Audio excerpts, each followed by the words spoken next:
All right. So it is a dark and stormy London evening.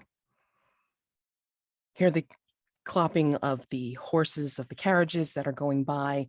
And then in the midst of this row block of industrial buildings, we see a plume of smoke and then a boom as three of the windows on the upper floor blow out of this industrial warehouse, and shouts are coming from inside, and we see it starting to be lit up as if the second floor is on fire, and there's no one else about. But the camera pans up and into the building and then sees, what do they see as the camera closes in on this situation? There's fire in several corners of this floor, of this warehouse, and it looks like the shadows are starting to sprout tentacles in different places. Who's shouting? Atticus. Loud, swinging around the bird, and bloody hell, more tentacles. You can't see where they're actually coming from. The fire is quite hot and quite bright, and it's almost like it's hiding the shadows that are in plain sight. And that's the worst part. I have nothing to hit. The tentacles are trying to snatch at you, though. They're trying to snatch at the burden. Do you call for your call for your companions? Yeah. Finn, do we have a way out? Finn is sort of trying to swat at some of the smoke. Of course, it's getting very thick now. And I think he just starts to look around. And what kind of building is this? What's the... It's a warehouse with an upper floor, so it's not like quite an open it's not quite an open layout. It's more of a like a couple floors and mostly made of wood. And there's like boxes around. There's doors and partitions to this place, but you find yourselves on the second floor. Do you all find yourselves on the second floor, or are the other two elsewhere? I think, unfortunately, there was 3 on the second floor, at least. It's debatable about where Ernest is, because we can never keep track of him. But Dame Georgie has actually one of the pieces of wood, he went to shout at Sir Atticus to just keep moving forward, upwards and onwards, because the top is not on fire, and Georgie fell through the floor. Down to the first floor, or down to the first floor. So you have that to worry about as well, Atticus, because one of your companions has fallen down to the lower floor, and there's now a big gaping hole in the second floor as the fire spreads. And what we're trying to get is on the upper floor, it sounds like, from what Dame Georgie was saying. Yeah, there's something being protected on the roof. On the roof? Okay. All right.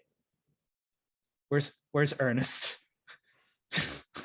Ernest was wearing a nice suit and is now ripping off the jacket that is burning and smoldering, and you can starting to see nothing underneath the clothing. He is wearing a mask to hide his invisible nature, and it is shaped like a barn owl at the moment. Okay. And he's just wrapping his jacket around a fist and going to see if he can't punch out one of the windows, some airflow in here. Okay. Which might make things better or worse. That is a good idea.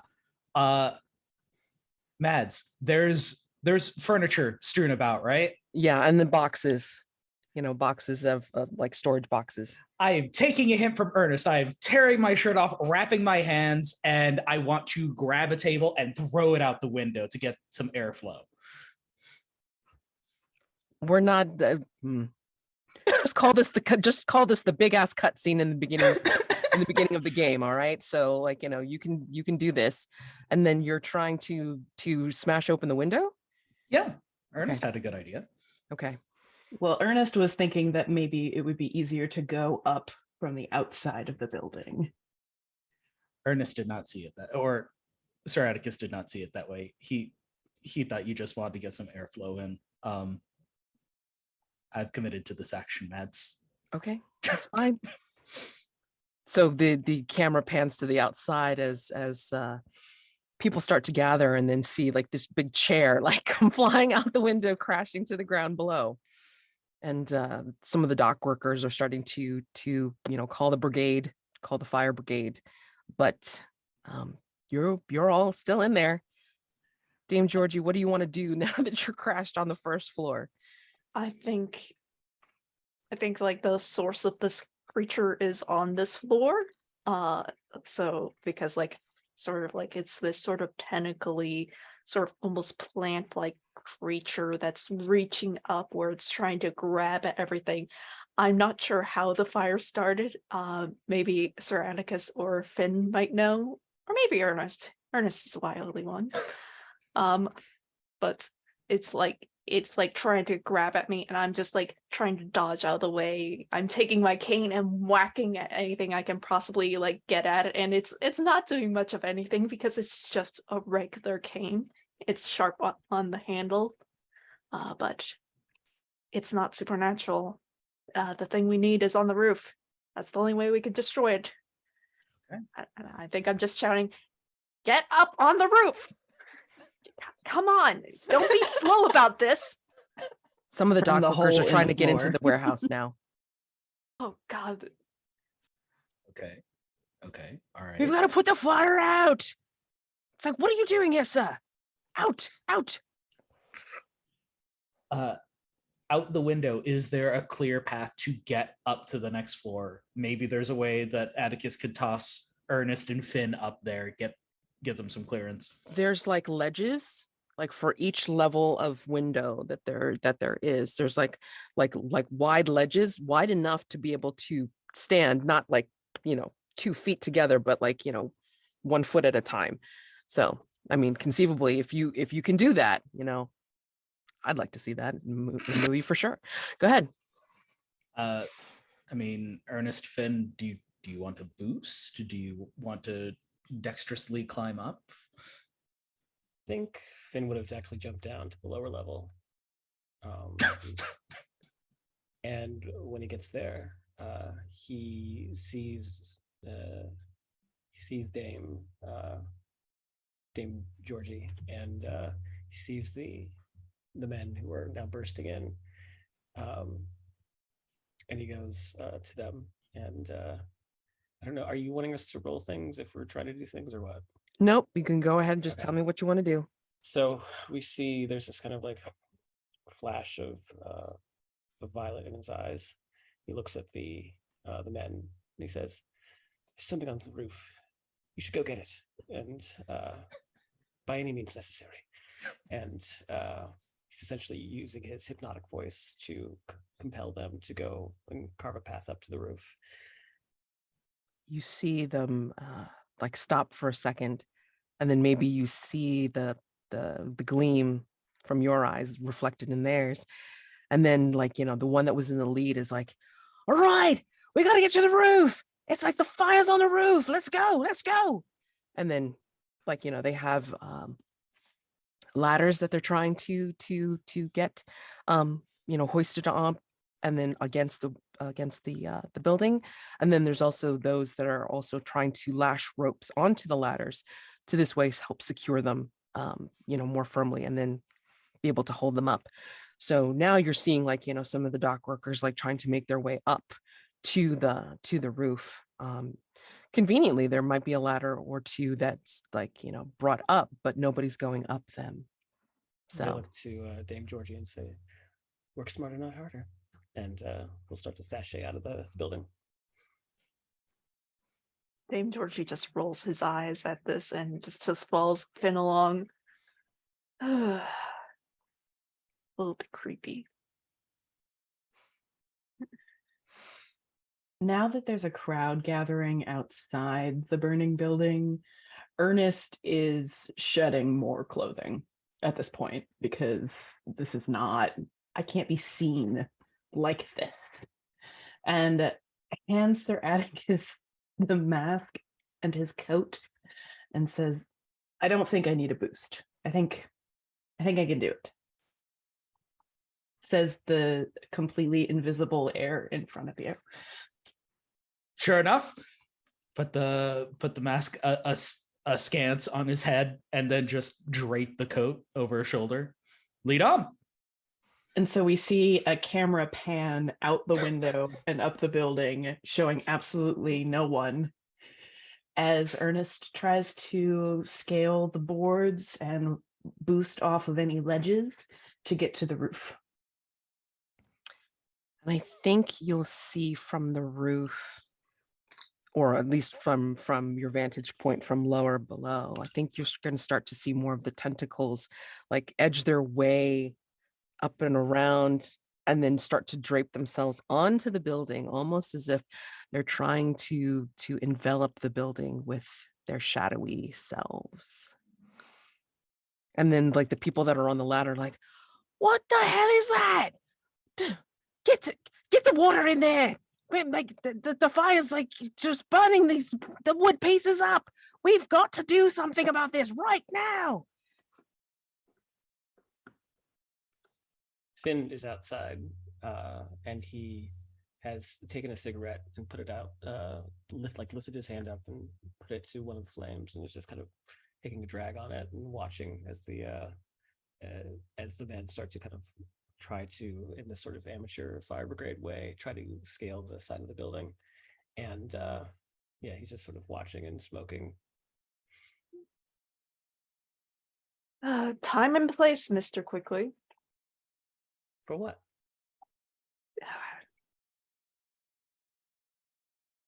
What? Oh, I don't know why I talk to you. Anyway, Dame Georgie is going to start ordering these people around, trying to like make sure that they're not the ones climbing up the ladders, because, well, there's still a tentacle demon thing inside the building and could try to hurt them. Like, you have to protect the citizens of London. You can't have them just climb a burning building at the whims. Do we? Yes, really.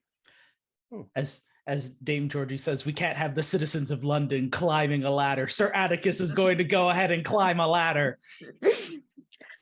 Oh, that's different. I think you obviously make it up first, Sir Atticus. And I think what you see when you're on the roof, as the camera follows behind you, you see illuminated from the flames.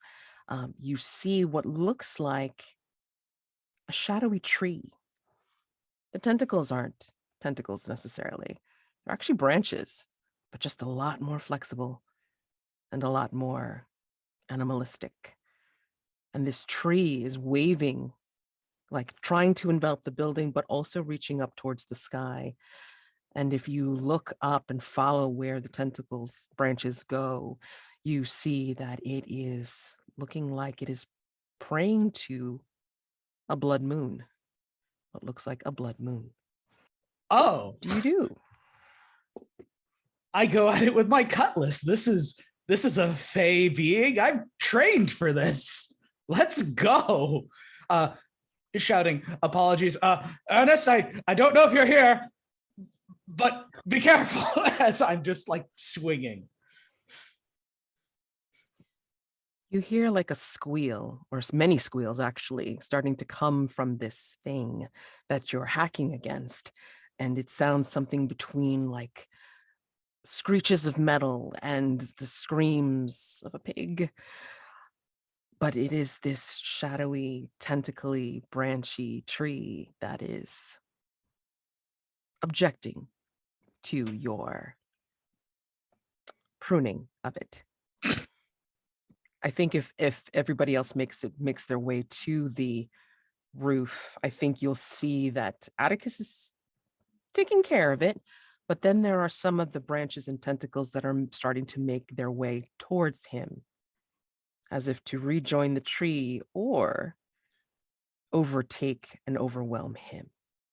What do you do? Watch out, man. I don't think this is working. Then what would you suggest, Ernest? I have a sword and a gun.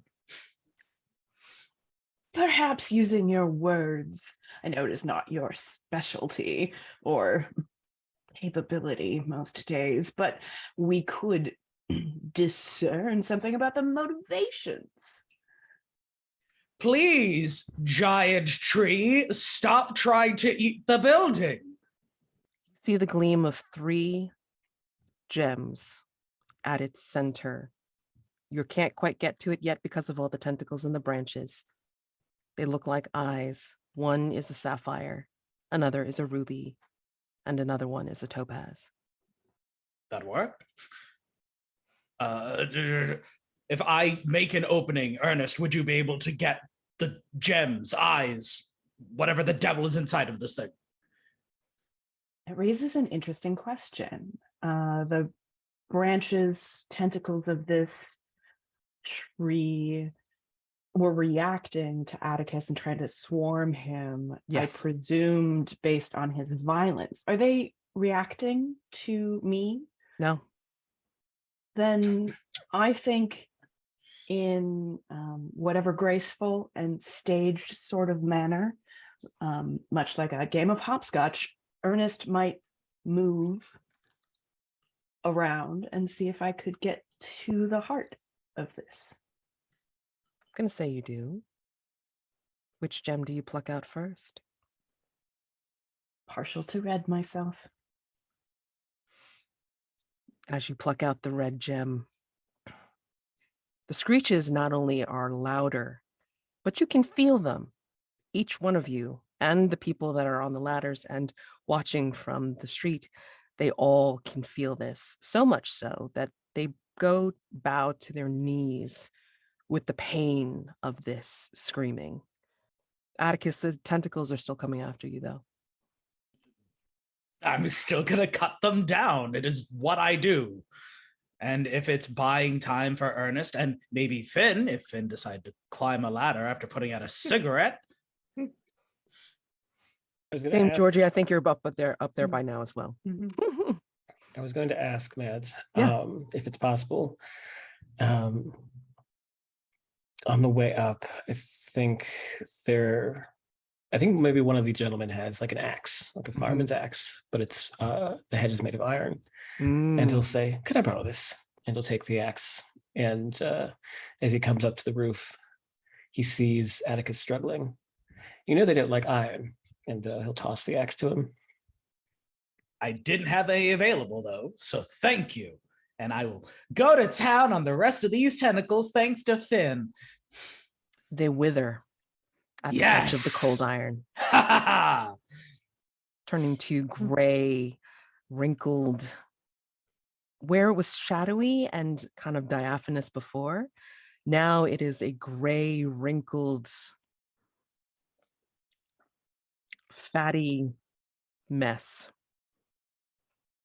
where the iron has touched it. Is Dame Georgie leading a group of the common man to go and fight against this beast and retake London? I'm not leading the common men. I'm trying to make sure that they don't get hurt. Okay. But like I think as like Sir Atticus is like hacking away, like I'm calmly making my way towards like the heart, and I see like these gems still. I don't see Ernest, so like I think I reach toward. I'm like, oh, there you are, Ernest, and like I just maneuver around and grab I think the sapphire it was. Yes. And taking out the sapphire, like you start seeing that the shadowy part of this tree is starting to solidify. So it becomes almost more mortal as you take the sapphire. But they won't touch you. You took the ruby out, and the branches weren't going after you. You took the sapphire out, and the branches aren't going after you. They're just flailing about desperately, but beset with iron, the tree starts to age and wither and die. And go ahead. As Sir Atticus continues to whack at these dying branches and roots, Finn will just sort of casually walk past him and try to like reach in for the topaz one and pluck it out. And when he does, he just sort of walks past Sir Atticus, just sort of tossing it in his hand. Are you having fun? We hunted all over London for a tree. Yes, it was a wonderful hunt. For the three of you that got the gems, if you do catch a look inside or at the gem in the palm of your hand, you see something familiar, but yet you cannot figure out what it is. Just out of curiosity, what do each of you see? Ernest at the heart of the ruby, Dame Georgie inside the sapphire, and Finn, as you look into the topaz, what do you see? Familiar, but you don't remember from where. We see the ruby just floating in midair as Ernest stares into the heart of it. And he sees an audience applauding enthusiastically as people start to stand one by one for an ovation, but he couldn't place for what performance that they are cheering. Dame Georgie sees a group of people, doesn't recognize any of them. There's this, they're having tea. One is just gossiping a mile a minute about the intricacies of science. The other is just nodding along as like this old sailor just pours a little bit of whiskey in his tea when no one's looking. And in one of the teacups, the spoon just stirs all by itself as though a ghost is moving it. This should feel familiar, but it is and isn't. Maybe another time, maybe another place. Finn appraises the jewel with his eyes, and he sees in it shadows. He sees in it shadows moving, and they're strange shadows. They don't look like people. They don't look like any animal that he recognizes. Some have too many limbs. Some have strange wings on bodies that shouldn't be able to support them. But they're all sort of trapped in shadow. And there's a sense of almost, not just familiarity, but almost kinship to them. But the moment passes, and he just sort of just shines the gem on his lapel. Just hold it up to the sun. Or I guess it'd be nighttime, right? It's Hold it nighttime. up to the moon. Yeah. And as the tree dies, the fires somehow start to die away as well. And Atticus, you are there. You see the tree start to wither and stop moving. And you have the burden in hand, as well as the cold iron of the axe. What do you think of your night's work? A job well done. We are in a civilian building that has been burned out. We have done a bunch of property damage, but we're alive. The tree is dead. Let's go home. And as we fade out to black, we see hints of blood red in the sky. Not the blood moon, not the remains of the fires, just streaks of red from nowhere and everywhere. We are going to be taking an early break, and then we will begin mechanically in earnest with our welcome, player introductions, character introductions, and all that fun stuff. All right, so yeah, let's just go ahead and take to 5 past. All right, so 5 past the hour, and I'll see you then. All right. Oh, and think about each of you that got a gem. You can either decide to keep it in your personal quarters, or you can add it to the Hargrave House trophy room. And then Atticus, I did make that offer earlier to you. You can go through your former companion's personal quarters and pick one item to add to your Out of personal, all of them. out of all of them to pick to put into your personal quarters. However, if it has been checked off, you cannot pick it. Okay. Yeah. So anything that has not been used yet. All right. And welcome. Yes, for anybody that has actually sat through the beginning of this, it is not like you missed anything.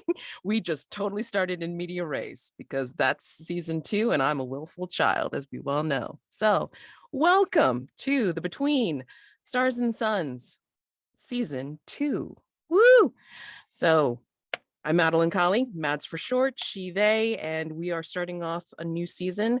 Unfortunately, Chris and Arinar could not join us for this next season.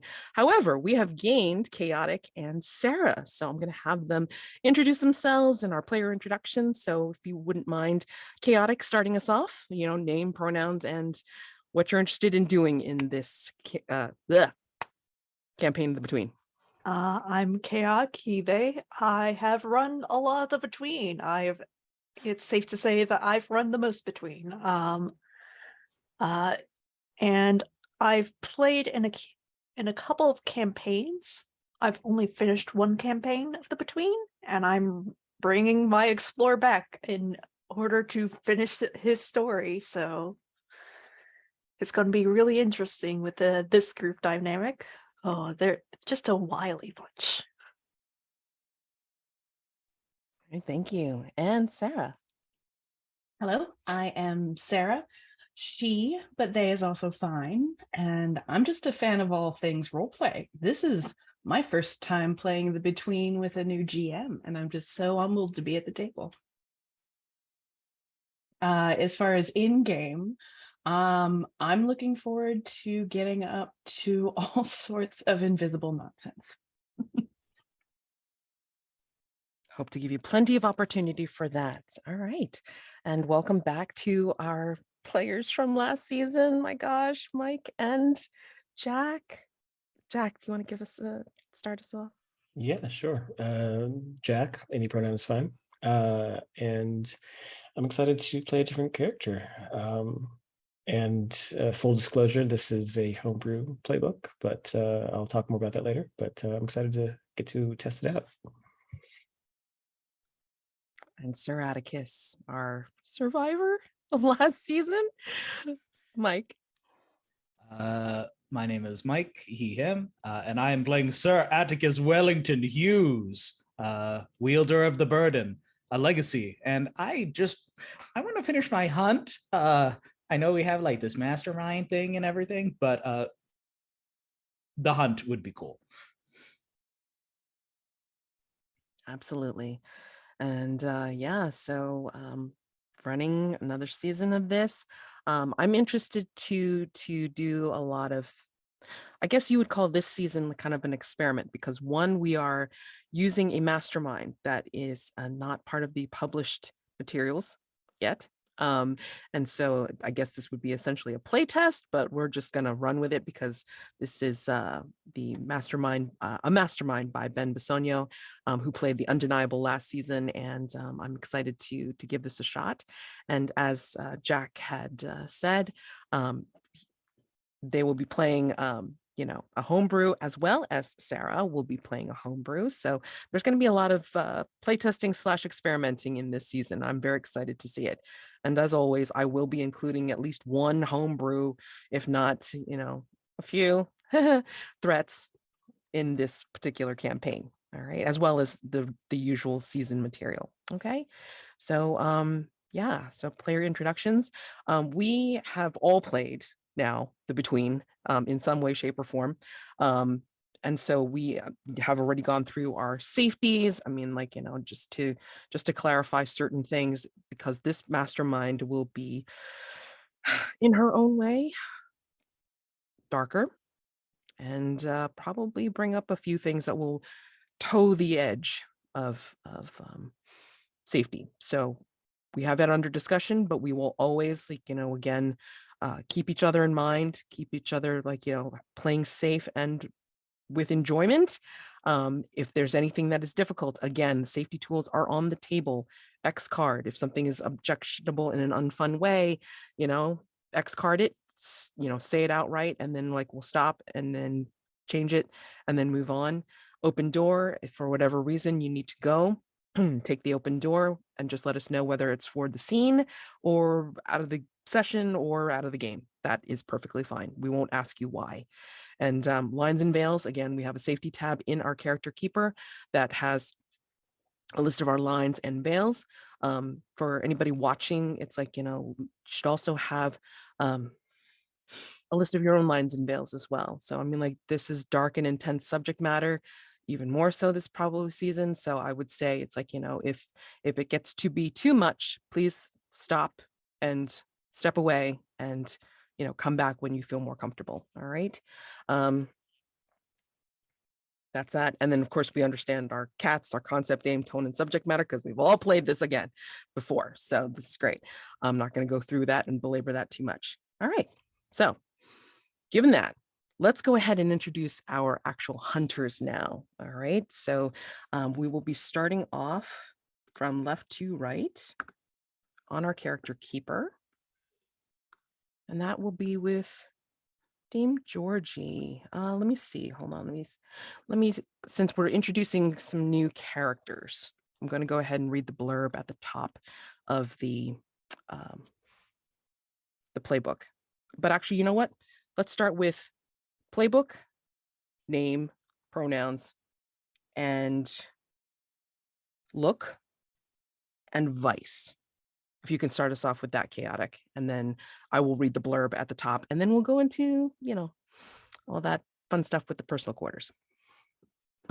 Dame Georgie Benbrook-Carter, he, they pronouns. His look is an olive green shawl, a periwinkle kingsman, and a cane with a sharp crystal handle that only fits my hand. And his vice is humiliation, so it's going to be a fun time. Very interesting. Let's go down the line and again, do the whole playbook, name, pronouns, look, and vice. Okay, because I think there's been a couple of changes to our legacy as well. So Mike, if you can go ahead and do that. Whatever do you mean? I am playing the legacy as Sir Atticus Wellington-Hughes IV. My pronouns are he, him. My look is mutton chops, sturdy handlebar mustache, and knee-high mildewed boots. And my vice is smoking. Okay. And our unseen Ernest. I am playing Ernest Marit-Savage, and I go by he, him pronouns. And this is a playbook that is a homebrew, also by Ben Bazingo. Forgive me. He did not give me a look, and instead I was prompted to conceal my condition in a usual way. And I wear a series of gnome masks, more like a masquerade mask, in order to cover my invisible face. And I was called names in the press because I was a noted playwright and director, and the newspapers called me the Savage Pen. And your vice? Oh, forgive me. Invisibly lurking. I don't remember what it's called. Okay. Where am I here? Casual. No. Forgive me. Voyeurism is my vice. Okay. Just want to check on that because I remember you saying one thing and then this. No, the character keeper is the voyeurism, please. Okay. Fabulous. This is going to be so much fun. I can't stand it. All right. And Changeling. Finn Quickly, he, they pronouns. His look is high-waisted trousers with boxcloth braces, lustrous silver hair, and a forked tongue. He also has kind of like Elizabeth Taylor purple eyes. Tends to wear his suit rather loose and relaxed. His vice, he has many, but mechanically his vice is casual trysts. Excellent. Okay. All right. So going back to the beginning, I'm going to read out the blurb on the playbook, and then everyone should listen very carefully to be able to provide Dame Georgie Benbrook-Carter some items for their personal quarters. Okay? You were born into a world of fantastic wealth and privilege. You could have spent your days cosseted by luxury, with nothing more pressing than deciding what to wear to that evening's dinner party. But you chose a different life, chose to serve your queen. You leveraged your wealth and connections to explore the world, to chart unknown territory. And now you have a mountain range named after you, a fitting match. A fitting honor, considering you tower over other Britons. Your strength, your intellect, your cunning, none can match it. None except the mastermind who plots ceaselessly against Her Majesty, whose mind and resources dwarf your own. You have conquered every trial the gods have placed before you, but the mastermind is something altogether different. And your new work, your work with Hargrave House, is connected to them in some way.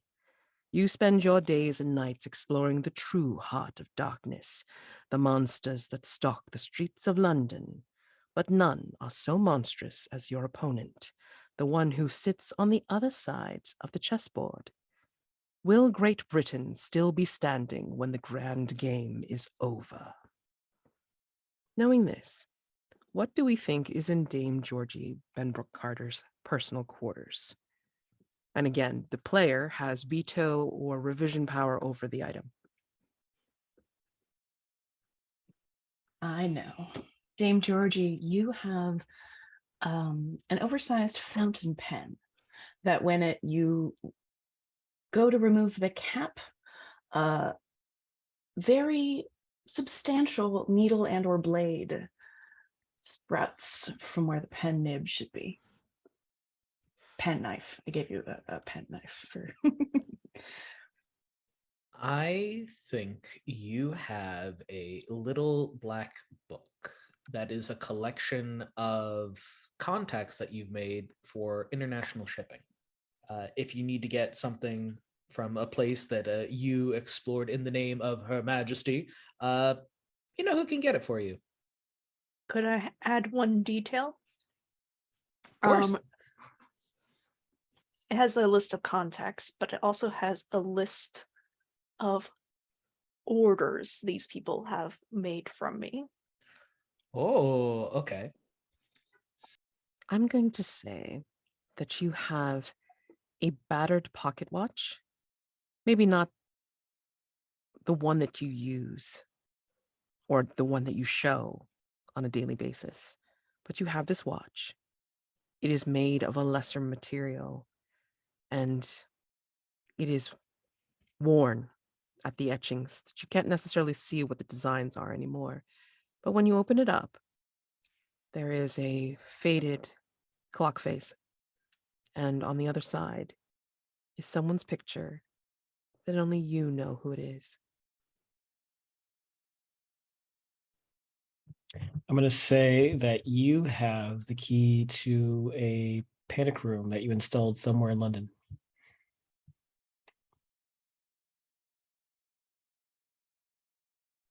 Fantastic. Hopefully it wasn't in the bottom of the building we just left. It was not.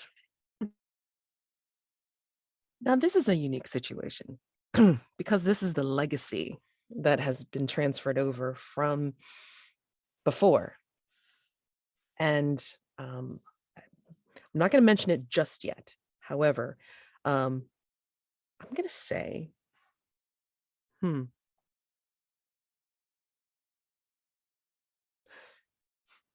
Mike, aside from your family's heirloom book, which you have also written some articles, some entries into, and the one thing that you picked, or the two things that you picked from your former companions, and the burden, none of those other items exist. Okay.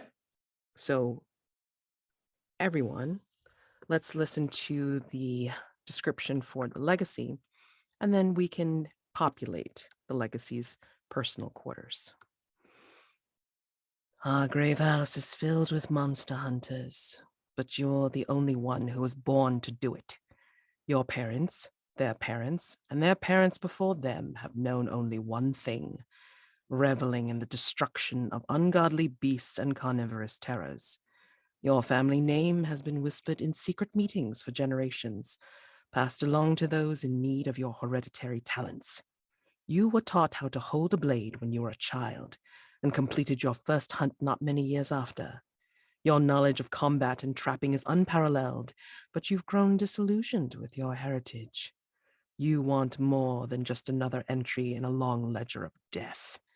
You want out, but you have one last score to settle first. A curse of sorts. A beast that's haunted you and your family for as long as anyone can remember. Prepare to say your family's vow. So, knowing this, and possibly looking at the items remaining in the legacy's personal quarters, what else do you think is in Sir Atticus's room? And again, it does not have to be something portable or on his person. It could be something, again, left in his room.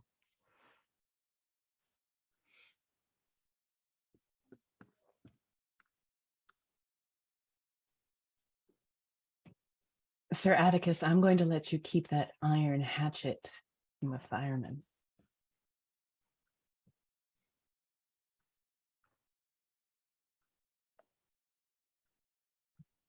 I'm going to say you have a corded bullwhip, but one of the cords is silver.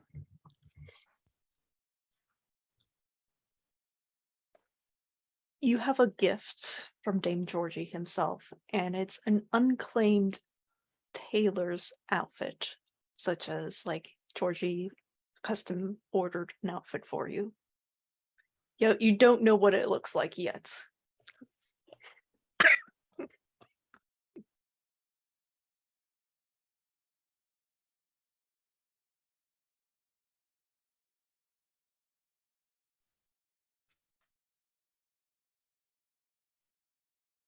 You get to keep the two items, like I said, from the other's personal quarters and your family's book. Okay.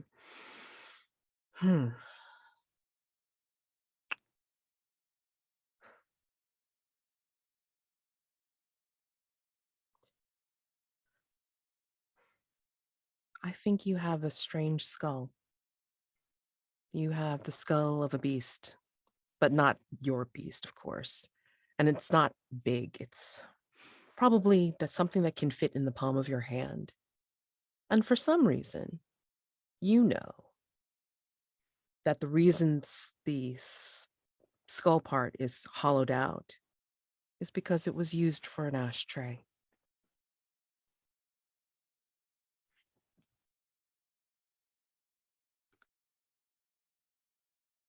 You don't know what beast it is.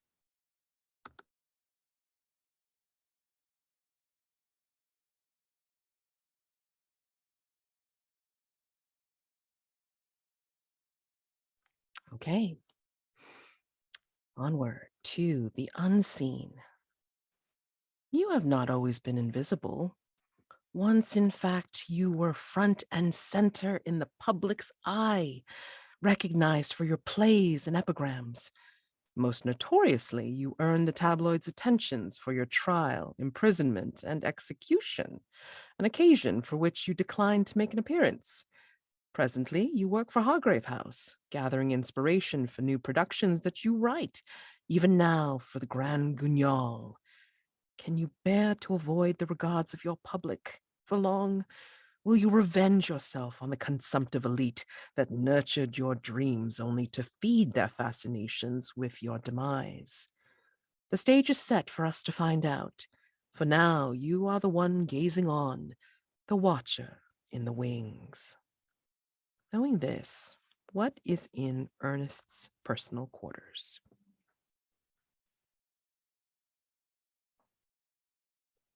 A half a dozen angry reviews of your plays.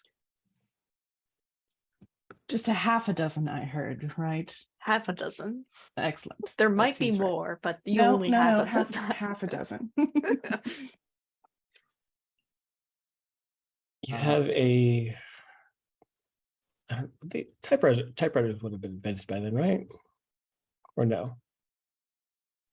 When was the typewriter invented? I feel like pen and paper is still really relevant. I think printing presses are still Okay. a thing. Right. Oh, hey, 1874 says chat. I think you have a collection of elegant silken kimonos to go with your no masks. One for each mask you have, mix and match to your comfort, to your liking.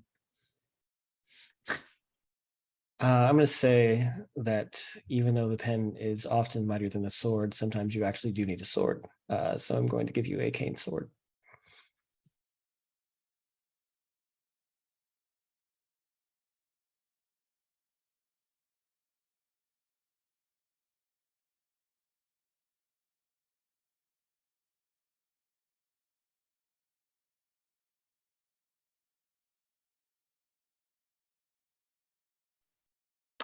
I think you have pressed in the pages of a journal of your scribbles and your, thoughts and ideas, of which there are many. You have dried but still somehow fresh, small bouquet of red roses from the very first performance that you were lauded. Clarifying, so I'm imagining book pressed flat, Mhm. but somehow still the same texture of a live Yes. petal. Right, Delightful. right. Mwah.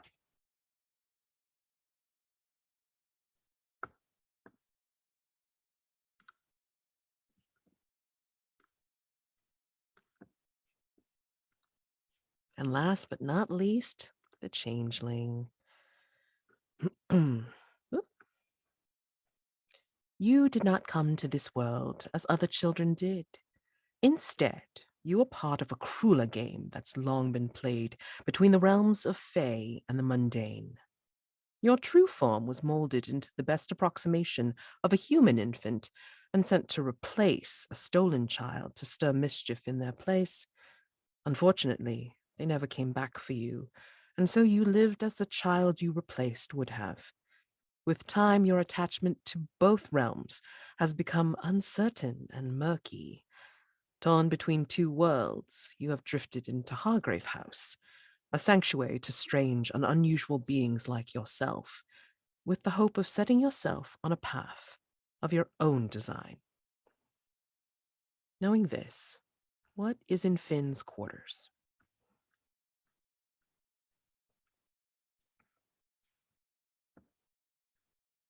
A large pair of silver shears, impossibly sharp, and perhaps edged with something else.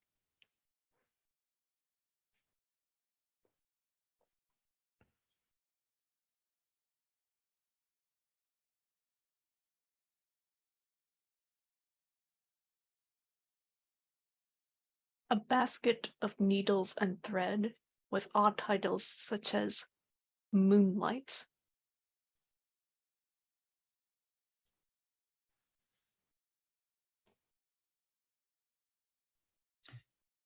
I think you have a laurel wreath that makes you difficult to recognize.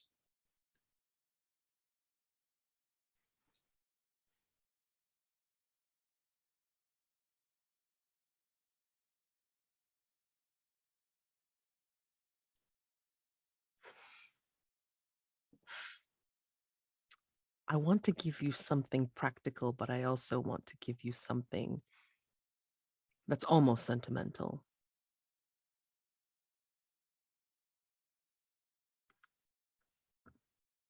I give you the choice, Jack. What do you think that Finn would appreciate more?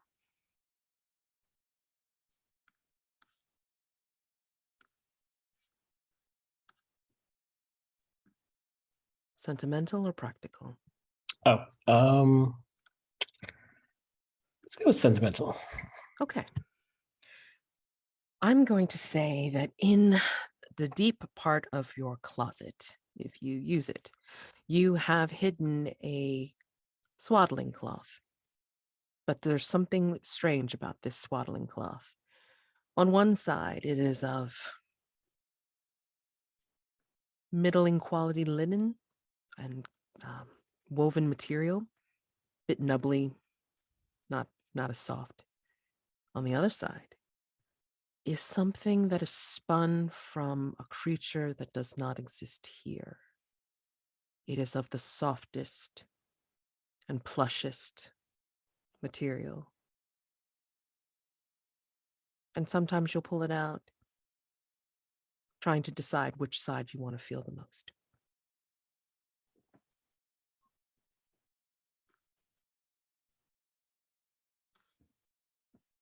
All right. And that is our characters. Oh my gosh. Wow. So much good stuff. All right. So we've had our establishing scene way before we had these characters introduced. However, there's something that is interesting about this particular season, besides the new mastermind at Homebrews. In first season, I don't know why, but the characters were aiming for like towards the end of Victoria's life. This season, this is a season where Victoria is still young. Her son is up and coming, of course, crown prince. But again, she's not at the end of her years. The reason for this change is perhaps tied in with Sir Atticus, who may not necessarily be in the same place that he was before. Sir Atticus, then when last we left you, you were having a smoke and agreeing to do them a favor. But in that fulfillment of a favor, I think you found yourself in a hunt that may or may not have moved you to a different place. Let me ask you this. Were you successful in your hunt? No.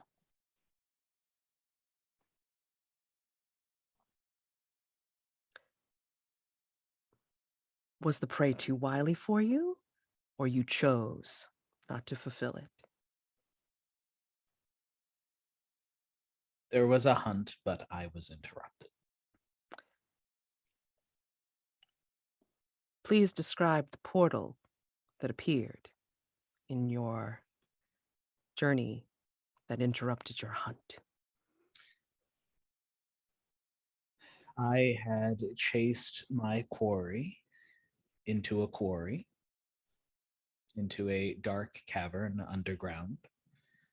And I thought that the chase was finally coming to an end. And as I went deeper and deeper into the cavern, my prey sounded more and more distant until instead of the dry American heat, which does not agree with me, I felt moisture. I smelled the detritus of a city I thought I had left behind across the ocean.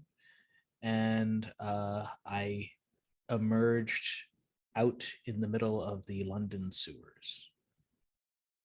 And as I looked up at the moon, I noted that my clothing did not quite fit as well as I remembered it. I was not as burly as I recall myself being. And I went to the only place that I knew that I could depend on in such strange times, Hargrave House.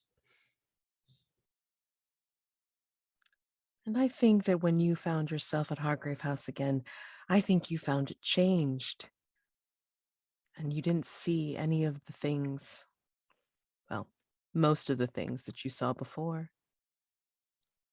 I think somehow you found them moved into other rooms of Hargrave House as you saw other hunters there, new to you. And that is where we find Sir Atticus. In the foyer, though, there that big mirror still is hanging. What did you see when you saw yourself in the big mirror? I'm gonna be honest. I saw baby-faced Atticus. I have a brighter red mustache. My mutton chops are no longer nice and cleanly cut. I'm no longer as large as a barge. Still sizable, but younger. Not weaker, but I kind of wince at the inexperience, the missing scars. And I feel like I'm waiting for something, but I don't know what. There are flowers there. But then as you look at the flowers, you remember that there were flowers in the foyer, but now you can't necessarily remember why. Mm.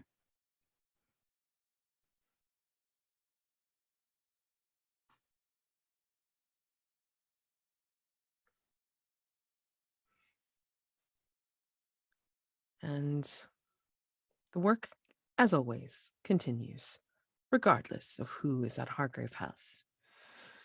As we know, Hargrave House is and was and will always be, as we see what dark work has found themselves on Hargrave House's doorstep. So we begin with, apologies, for some reason it was shut. Okay. So we find ourselves beginning with, among academics, Sir Richard Harlow was a well-regarded, if eccentric, scholar of folklore, known for his vivid storytelling and far-fetched theories. To Hargrave House, he was a trusted friend whose expertise in fey lore and magic proved invaluable on numerous occasions. The news of his sudden death comes as a shock, even more the manner of his passing. Sir Richard's body was found at his desk, strangely hollowed and preserved, wrapped head to toe in delicate silver thread. What's more, he was set to present a summary of his life's work at the Blue Feather Society, a private salon where curious minds explore the more esoteric subjects not discussed at formal institutions. Sir Richard was convinced that the creatures of the Fey realm, or other crowd, had infiltrated London, and he supposedly had new evidence to support his theory. Ms. Abigail Walker, chair of the Blue Feather Society, reveals that Sir Richard had been courting Hazel Beaumont, a mysterious seamstress whose magnificent fashion designs, and apparently her company, have proved irresistible to a number of London's artistic and academic elite. Each of her other suitors have also vanished, though no bodies have turned up. So, knowing this, take a little look-see here at stats. All right. Finn, I think the sounds of this sound very familiar to you. But Hargrave House, again, is familiar enough with Fey magic to recognize its manifestations in the manner of Sir Richard's death. How do you know that Ms. Beaumont is no human but a dangerous Fey creature in disguise? There have been reports that she casts 2 shadows.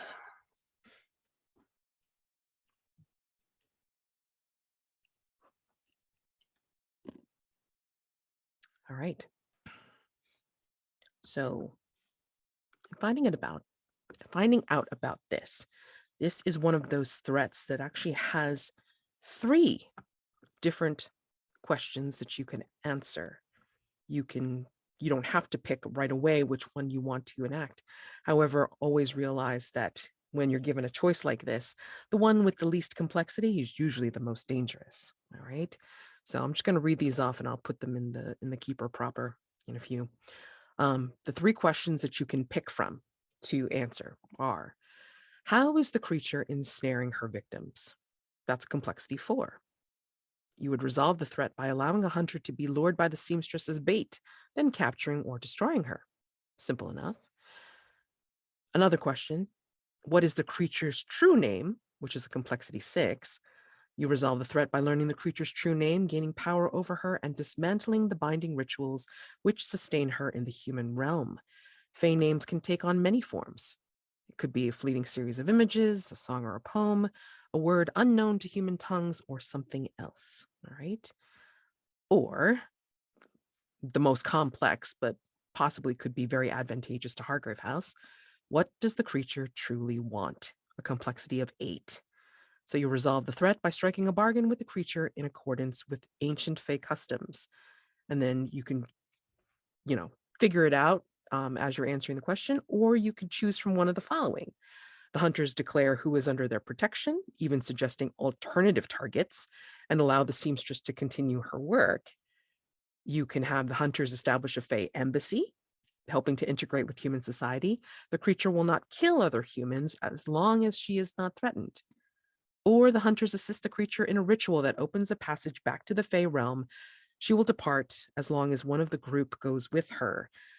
And then that would be a character narrating the epilogue where they retire. So maybe not that one, But anyway, so long as this agreement is kept, Hargrave House has access to the custom move, Draw the Veil. Okay. So that would be a reward if that is the question you want to answer. All right. And of course, associated with this threat is a mask, the Mask of Glamour.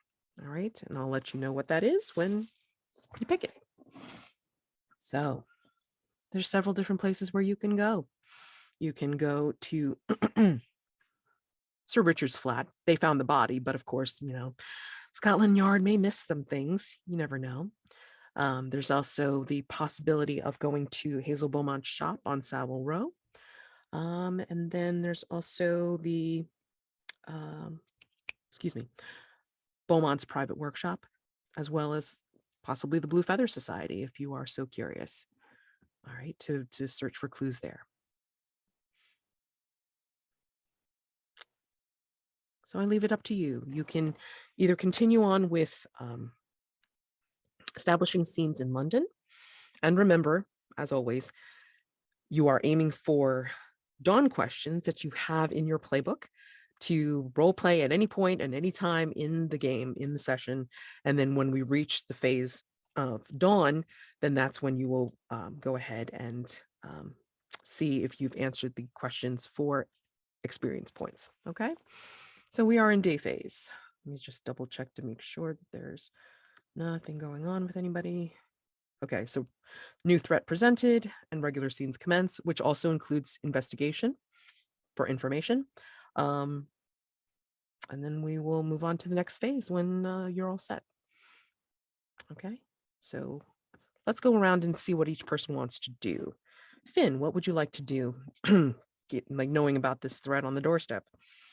Yeah, I think he's bold. I think he would want to pay Miss Beaumont a visit at her atelier. I will say Dame Georgie also wants to pay Miss Beaumont a visit. Say, scope out some. Oh, I can't talk about that. Okay. I mean, Ernest's clothes were literally lit on fire, and he also was going to go visit Miss Beaumont, but I might revise that. I don't know. Well, I mean, again, it's like you don't necessarily have to go to just her, because remembering that there's other shops on Savile Row, so. It just seemed to be convenience itself. I mean, so let's see. And then, Sir Atticus, what would you like to do? Visit the crime scene. Atticus. So this would be Sir Richard's flat. Yes. Okey-doke. So, do the three of you that are heading over to Hazel Beaumont, Savile Row, whatever, would you be taking a cab together? Yeah, I mean, if Dame Georgie's paying for it, of course. I don't know if Ernest would be going as a group. Maybe he takes a long coffee somewhere in a cafe and comes along later on. I don't know if I would be traveling with them. Okay. I mean, that's what I just wanted to find out. So. Yes, the REC has its own private cabs and whatnot, so it's no trouble. It's already paid for. Oh, money. So, I mean, unless you two want to have a scene in the cab yourselves, that's fine. Otherwise, I will just assume that you're going to be over there already, starting to look around. And I'm going to start with Sir Atticus going to Sir Richard's flat. Okay. Just try to be mindful of time here.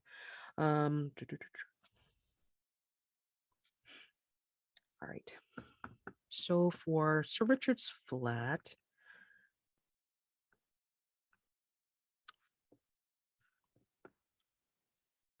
books and papers are stacked from floor to ceiling. A nest surrounding a mahogany writing desk, a dusty cabinet of curiosities, artifacts from a lifetime of travel, simple wardrobe of plain tweed suits, and a bed that's rarely slept in. Paint the scene, and this can be for everyone. Sir Richard was clearly obsessed with his work. What signs indicate he had uncovered new proof of his theories? And you are welcome to put this in under the London tab for location. So if you want to make notes about what you've said, so just in case you return there, you know what you've described. Okay.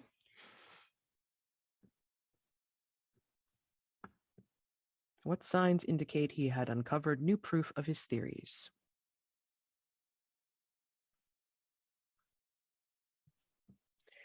There is there's what looks to be like a cocoon, like a moth cocoon, but it is the size of a small child, and inside of it is inlaid with essentially like fey writing.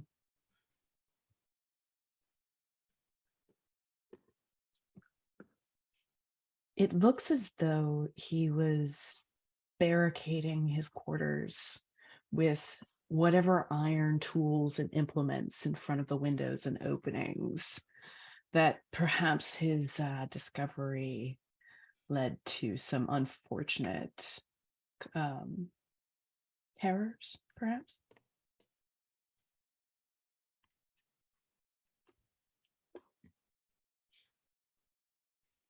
On the wall, there is just this board with like just red string, like tying like all these locations together, and it's quite intricate, but taking a step back, it looks like almost a spider web.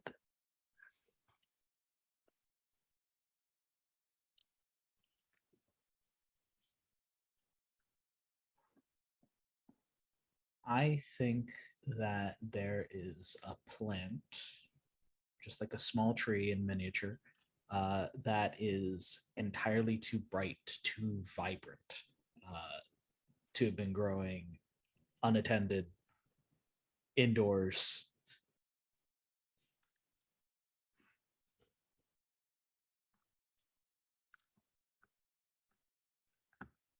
Okay. So seeing all of this, where are you specifically looking? Well, And how are you looking? I want to compare notes. This guy says he has evidence of the Fae in London. As a professional monster hunter, I gotta see it. How right is this academic? Okay. All right. So let's definitely call that an information move with reason. Did he get any more reasonable? I don't think so. But Absolutely not. I have zero reason. oh my goodness. I have dice. All right, let's Oh. go. Oh, I hope you warm those things up. Absolutely not. Oh my gosh, you're just going in like cold. Yup, that is a 7. Okay, well, you made it. I made it. All right. British himbo away. Yay. Don't worry, I will be using more vitality in a bit. I assume. Yes, absolutely. Okay, so 7. Let's see what that gets you. With a complication.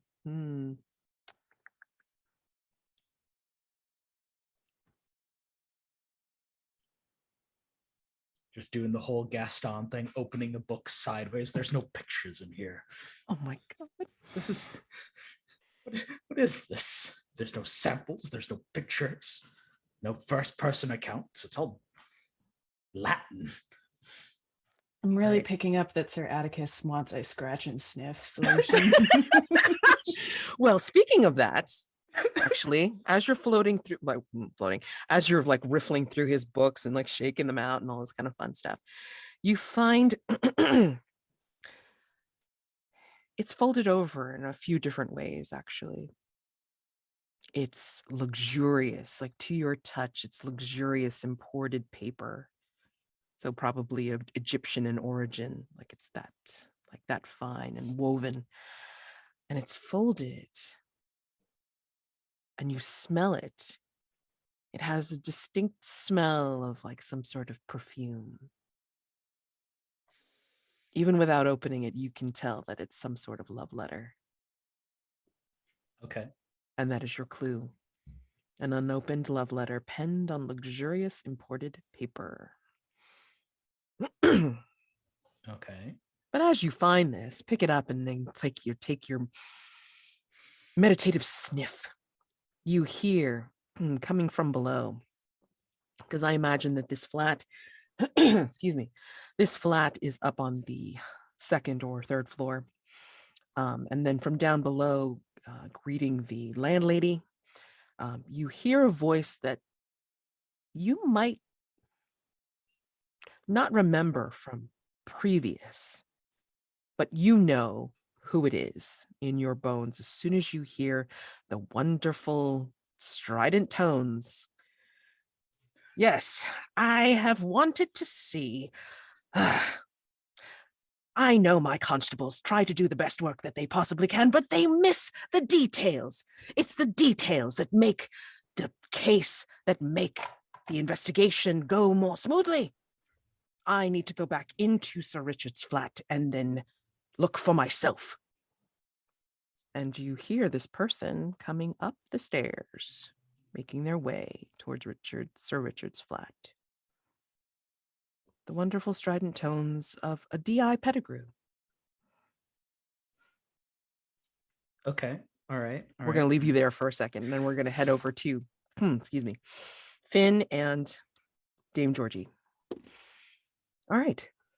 And I am so apologetic that I am not more formal with y'all, but this is the way I play. Anyway, so you find yourselves, unless again you had a scene in the cab, you find yourselves deposited out at Savile Row. And I just want to clarify again, for Ernest, like you've kind of ambled your way, you didn't take a cab with them, you just kind of like ambling your way across town to Savile Row. I like a stroll. It's Okay. so rare that people see me. So Okay. All right. No, that's cool. All right. Okay. I just wanted to clarify that. So for Savile Row, for those of you that find yourself over there, it's a vibrant, bustling set of storefronts. I mean, like this street is grand for everybody doing the window shopping and everything. There are tailors laboring by lamplight, or in this case daylight. I mean, you can see them all working on all the different designs or commissioned work. Relentless displays of luxury and excess. All right, so paint the scene. They say a perfect fit makes you feel like a new person. How do the wares on display tempt you to reinvent yourself, even assume a new identity? And this is for Dame Georgie and Finn. I suppose it's less about trying to reinvent myself now, but rather a past reinvention of myself. Oh, these designs, they are glorious. Almost as good as what I can make. I see sort of the vibrant colors.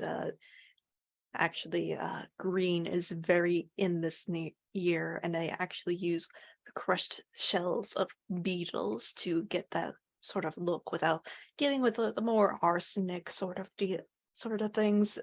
Less poisonous, less people getting sick from wearing the clothes.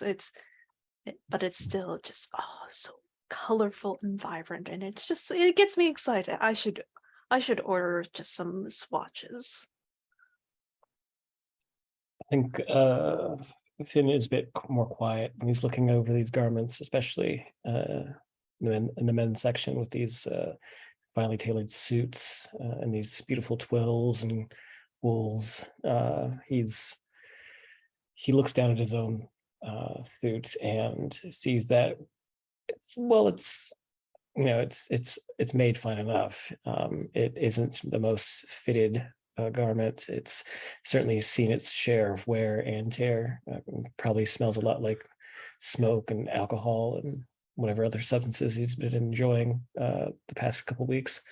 I think maybe there's some fraying on the cuff too, and he knows that if he wanted it, he could get it, but it's just a matter of when does he want it.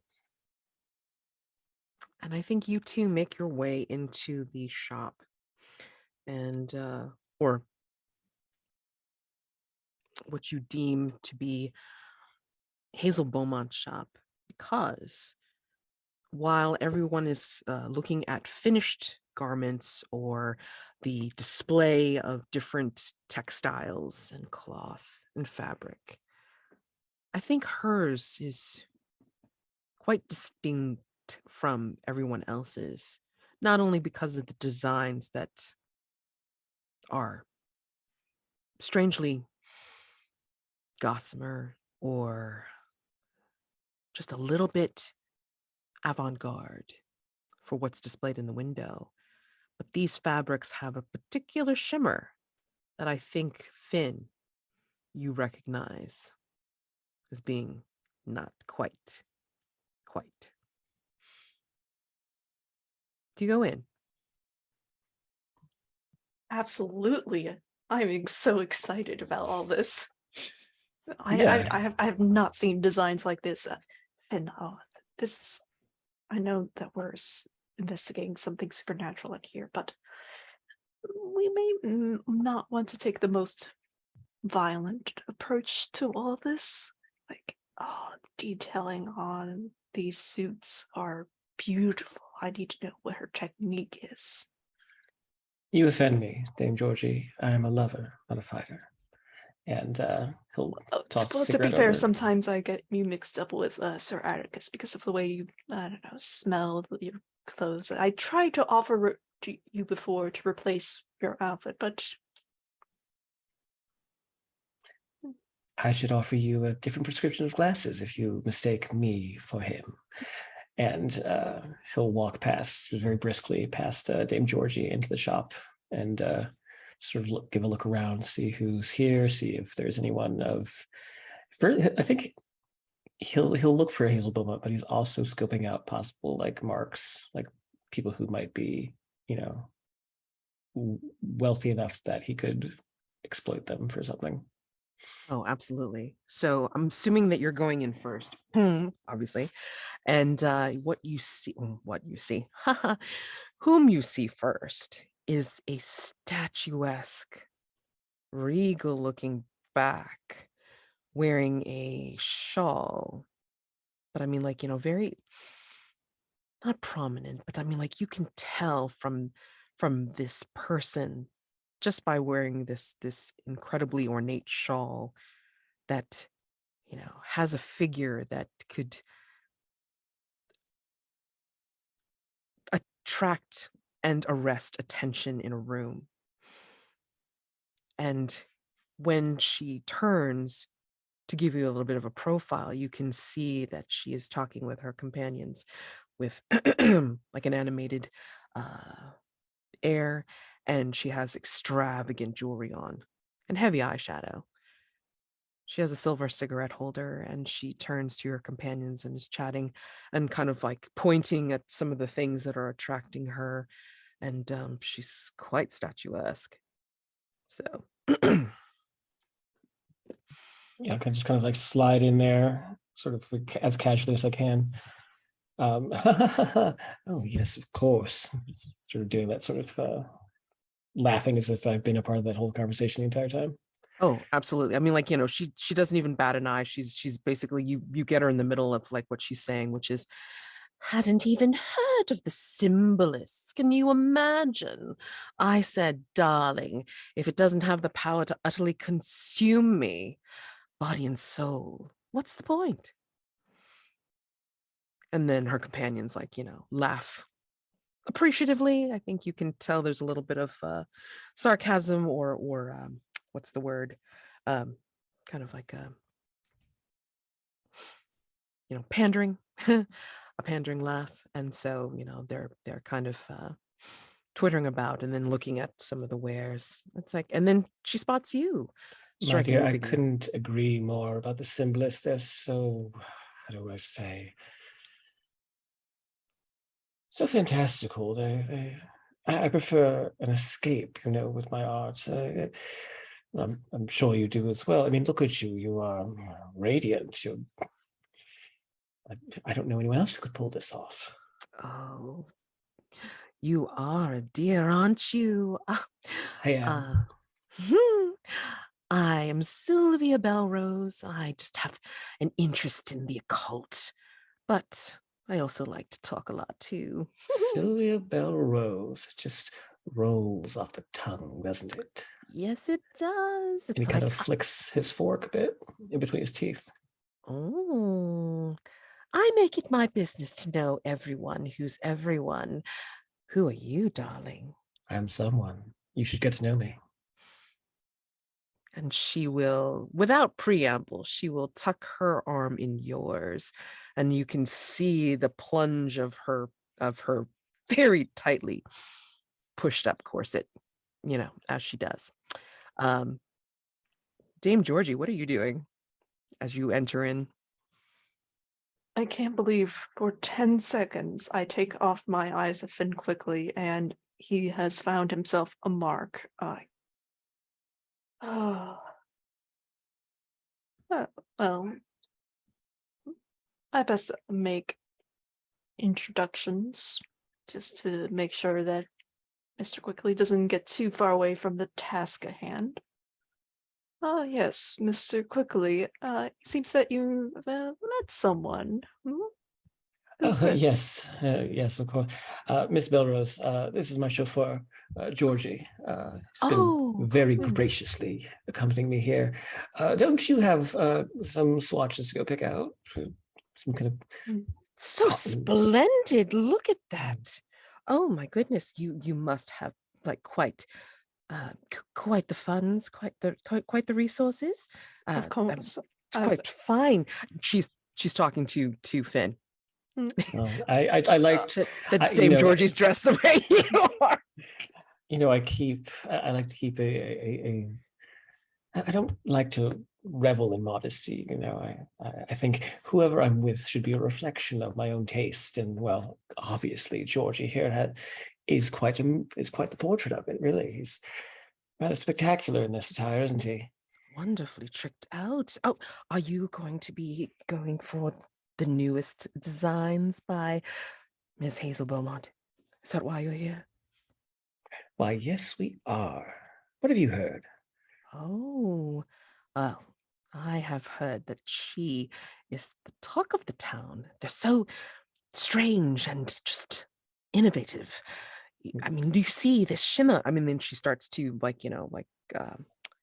run her hands across like one of the bolts of fabric that's like nearby, and you see that very distinctive shimmer to the fabric that mundanes might not necessarily see, but you see it. Tell us more, Miss Belrose. And I would like to roll for investigation. Presence. Yep, for sure. I'd do it. That's a 10 total. Nice. All right. So I'm going to say that you've, as she's, showing you the fabrics and the different things, and she's describing some of these garments that you don't necessarily see on the mannequins, like, nearby, she starts to describe this crimson silk corset. Would look perfect on her, of course, but it's almost like she's into a bit of, shall I say, a little bit of punishment. The interior, darling, is lined with thorns. Oh, and there's a set of matching gloves that sound delicious. They bear tiny, near invisible hooks across the palms and the fingers. That is daring, isn't it? It is. I need to make friends with Miss Beaumont so I can at least get a look at this myself. If not wear it, of course. I mean, my skin is quite delicate. Yes, it's fine, like gossamer silk. Perhaps I need a moment with my chauffeur here. Do excuse me, and kind of like turn away from Miss Belrose a little bit, kind of like, she's into some weird stuff, and sort of pull Georgie aside. That is the clue, by the way. Yes. As like you're pulling Georgie away, as like he's just casually eavesdropping. Effectively, he pulled out like a little sketch pad and started to write down some notes about like this corset, and just like, ooh, interesting. Mr. Quickly, this is very fascinating.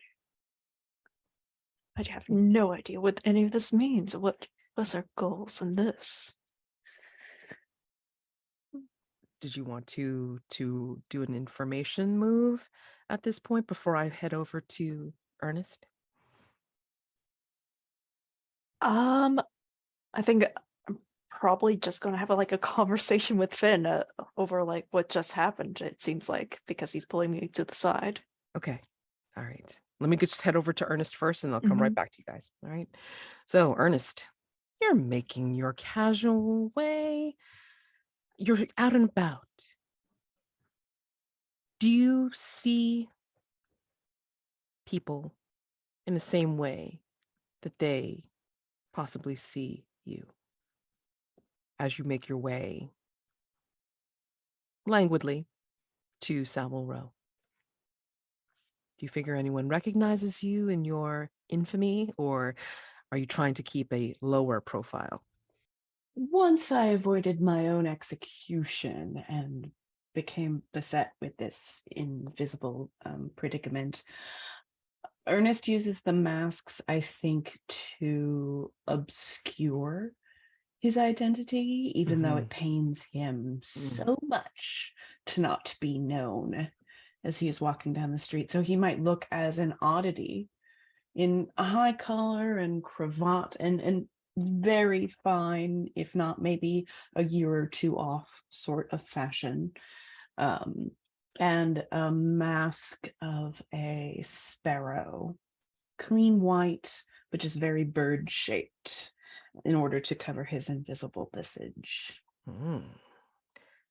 I think as you're making your way down and maybe you're contemplating, like, heading to a cafe to get some refreshment before you totally head over and meet your companions, I think you recognize a magnificent nest of feathery hair that's coming down the street in a bright silk vest. And this person seems to be scribbling furiously into a journal, a leather-bound journal, and stopping to think, and then running their hands like through this feathery hair of theirs. I think you recognize Orrin Blackwood making his way down near you, towards you. We'll pass you unless you want to, stop and say hello. You recognize Orrin as a playwright of your acquaintance. I couldn't possibly. He's done the same damn play 3 times in a row. I cannot stand his penmanship is awful. And as I'm thinking this as in recognition as he goes to pass me, I just stick out a foot to hook his ankle while he's not paying attention. Scribbling furiously, I want him to kiss pavement. Day move. Just for fun. Composure, vitality, I'll give you the choice. Because you're just trying to do this to be petty, I guess. Oh, very petty. And Okay. I think composure is right, because I want to do it in such a way that I trip and continue. It's a dance move, so to speak, as I continue walking down the street. How do you think this will make you vulnerable if it goes wrong? If I don't disengage in the right way, we become a tangle of limbs. I might have to talk to him. He might see an unseen wrist. Yeah, I'm going to say that is quite possible. Go for it. Go ahead and roll. Okay, with composure, I think my composure is a +2. Sorry, new character who does. Do +1. Okay. All right, so an 8. Okay. All right. You do succeed. You hook your ankle just in that way, as if you're like, I don't know, looking down at something, and then you, oh my goodness. But then like Orrin has just like, oh, and then you can hear the into the pavement as his journal and his pen goes flying, and just like, oh God. Watch where you're going. What the? Oh, goodness. Oh, I have to finish this play. Midsummer Masquerade's coming soon. I need to be able to have it finished by then. Oh, goodness. Watch where you're going. You hear yelling after you. In almost complete ignorance, as if Ernest is deaf to all sounds in the world, keeps walking at the same pace and then begins to whistle a few paces away. I think as you make your way out, though, I think, excuse me, I think you've dropped this. Hey? I'm going to switch over to Sir Atticus before I tell you what you've dropped. That's part of your complication. All right, Sir Atticus. You hear the dulcet tones of D.I. Pettigrew coming up the stairs. What do you do? Go to meet him at the door. Oh. Love it. Okay, great. Do you fling the door open? I mean, Yes, as soon as I hear him at like right before the door, I open it. Pettigrew, dear heavens, man, where have you been? What is Come right this way.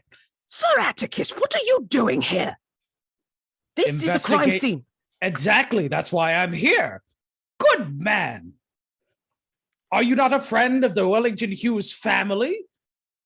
Surely you know that the legacy is never in want of privilege. I would like to formally introduce myself using my family's name to gather assistance from our good friend who decided to walk up the stairs. Absolutely. Let's see. Let's go ahead and look at the move again because I always forget. Dang it. In want of privilege. When you leverage your family's name in order to gain information or assistance, roll with presence. Okay. Please do. Alrighty. I only have a 1 in presence. I am not as charismatic as literally the rest of the crew. Is there anything that I can mark off to give myself an advantage on here? Yes. If you have anything, please mark it. I believe I would like to mark the palm-sized beast skull, perfectly shaped for an ashtray. Okay. I believe that this fine gentleman was smoking buddies with my dear old papa, from whom I have inherited this wonderful, strange, unidentifiable skull that is conveniently shaped to be an ashtray. Gotcha. Okay, go ahead. So roll 3d6, take the 2 highest plus your presence. Well, alrighty then. That is an 8. Okay, so let's see. On a 7 to 9. Person has history with your family will help you for the remainder of the phase. Any information they give can be in the form of a clue at the keeper's discretion. Any rolls with any actions they help you with or take an advantage. Yes. They will require something in return. And I will say what? All right. Okay. So. All right. So knowing that, I'm going to go ahead and hold on. So Yep. in want of privilege. Privilege. I'm going to go over to. All right. Let's hear this conversation between Finn and Dame Georgie. Well, that was an enlightening, unusual, and Yes, you complimented your outfit. I doubt it was your outfit. well, at any rate, have you found anything? Have you Not. made yourself useful? I've been taking notes.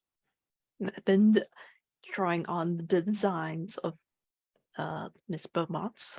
Probably could find a pattern in there if I take a look at it for longer than 5 minutes. Well, make it 6 then. Mm-hmm. And I think Finn will look back to see if he sees this Hazel Beaumont character, If or you anyone who might work for the store. Right. I think it's almost like the crowd does that thing of the camera sidling in between folks as they part and discuss the fabrics and the mannequins that have designs on them. And then you see, through the parting of the crowd, the far counter, and you see this looks like, from your view, a very fashionable middle-aged woman, but captivating beauty.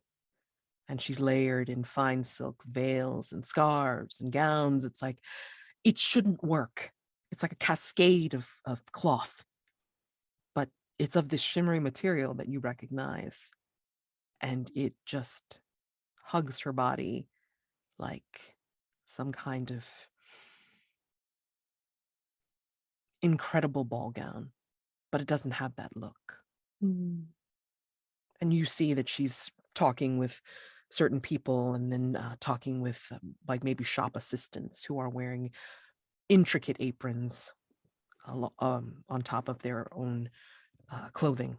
And you see her, and then her gaze shifts from the people that are around her, and then her gaze locks with yours. And I'm going to go back to Ernest. So you hear from behind you as you're tripping down the street, Ernest. You hear from the sidewalk. It's like, oh, wait, you've dropped something here, and you're tripping along. But then he's scrabbling for something in the street, and he sees what looks like a piece of paper, or like you can hear the flap of a page. Is this yours, sir? Did this dropped, eh? And then he reads it off. It's the title of one of your plays. Is this yours? Is this a page from what? Marit-Savage? Marit-Savage, is that you? Oh, how do you know? I'm so sorry. I just didn't see you down there. What?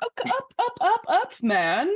Comport yourself. It's very important to try and be your best. And I tried to snatch the piece of paper from him. Well, he has it close to his chest, and he's like, holding onto it as he's trying to gather himself, his pen, his journal, and all that kind of stuff up from the ground. And wasn't there a sentence pulled on you? You were sanctioned. Why? What are you doing? What are you doing out here? As you can see, it's very clearly incognito. Good man, will you lower your voice? I suppose. Goodness. What? It's one thing to have notoriety in making some of the worst pages ever, but it's quite another when you have a sentence on your head and you should have been hanged. I have a sentence, and yet you cannot string two together successfully. Mainstream audiences are incapable of understanding my work. You are mainstream, of course. I'm sorry, what stream? Are you drinking again? What has befallen you? You look a wreck, man. Let's sit and have a coffee. Do not need to come to Barb's all the time, because your wit does run dry. Fine. But I do find inspiration in those that are from other realms. So, and then you find yourself pretty much delayed. I'm going to say that that's pretty much like what's happening to you right now. You're being delayed because like now you have to talk to this guy. Yep. Hundo P. Oh, yeah. So now you've got this guy to talk to you. All right. So, Sir Atticus. Okay, yeah, actually, you know what? I need a 5-minute break. So we're going to take a 5-minute break, and then we're going to come right back to you, Atticus, and then do the round before finishing out this part of the session to see if we're going to finish out day phase. All right. So, Sir Atticus, you have DI pedigree, like just kind of like, and you got an 8 on your roll. So how would you like to commence to do this? And I will let you know what he requires in return. Yes, no, Pettigrew, come in. I've heard the case of this missing man, and I'm here to help as best I can. I believe there's something devious tied to the underbelly of London, and I know you, a good, upstanding chap, couldn't let this just go away. Like, yes, there's the constables and the like, but someone of your caliber has a sharp eye that the General Flatfoot doesn't have. He looks so humble in his whiskers as he just kind of, twirls them. Yes, you recognize my talent with the details. And remember that Sir Richard is not the one missing. I mean, unfortunately, we found him in quite the sorry state, wrapped up and hollowed, preserved. But there are possibly others that might be missing as well. Yes, let us commence. I mean, there are things that I'm sure my constables have missed that I think I can totally sniff out.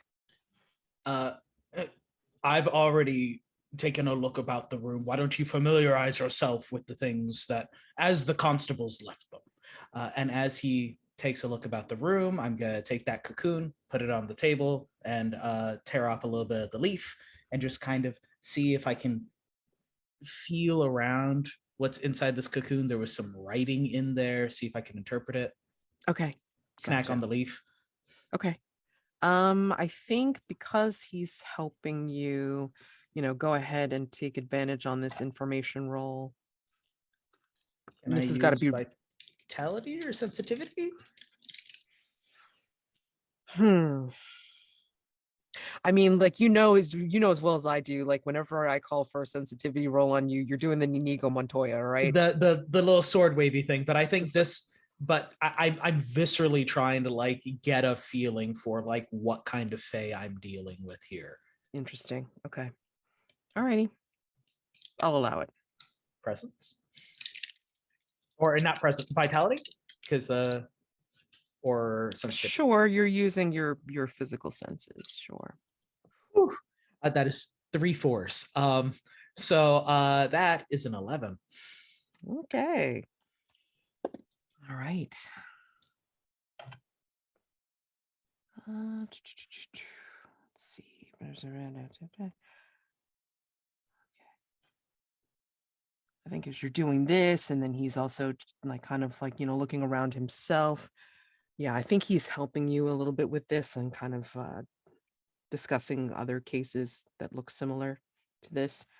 But I Okay. think you both find a severed human hand, desiccated but well preserved, with a wedding ring intact. Dear God, man. Your constables left this? I told you they're not quite good with the details, like I am, like we are. We make Thank a the good Lord team. Almighty that, yes, of course, my good man. And I can trust that you'll accompany me. I'm sure that I have a couple of other leads, different locations that the constables may or may not have fully checked out. Absolutely. I think we should go investigate with, some of his other companions. I know Is it this club? he has been he was due to speak at this Blue Feather Society, absolutely. But I think you might have heard the same rumors that I have, that he was in some sort of dalliance with an upcoming seamstress. Yes, I believe I have a piece of evidence that you might find very interesting, my good man. Interesting. You can read it on the way. Lead on. I will, that perfumed letter, I'll let him get a glance at it. Maybe that's good enough to satisfy our favors. I help his investigation, he helps mine. Yeah. Well, I'm gonna say that you definitely have a condition for this. You're going to you're going to have sidekick is your condition, because now you're going to have pedigree like right on your hip, and he's going to ask you to accompany him when he heads out to check out Savile Row, and specifically or when he goes to talk to the Blue Feather Society. I'm sorry. So we're going to have you guys go there. All right. Yes.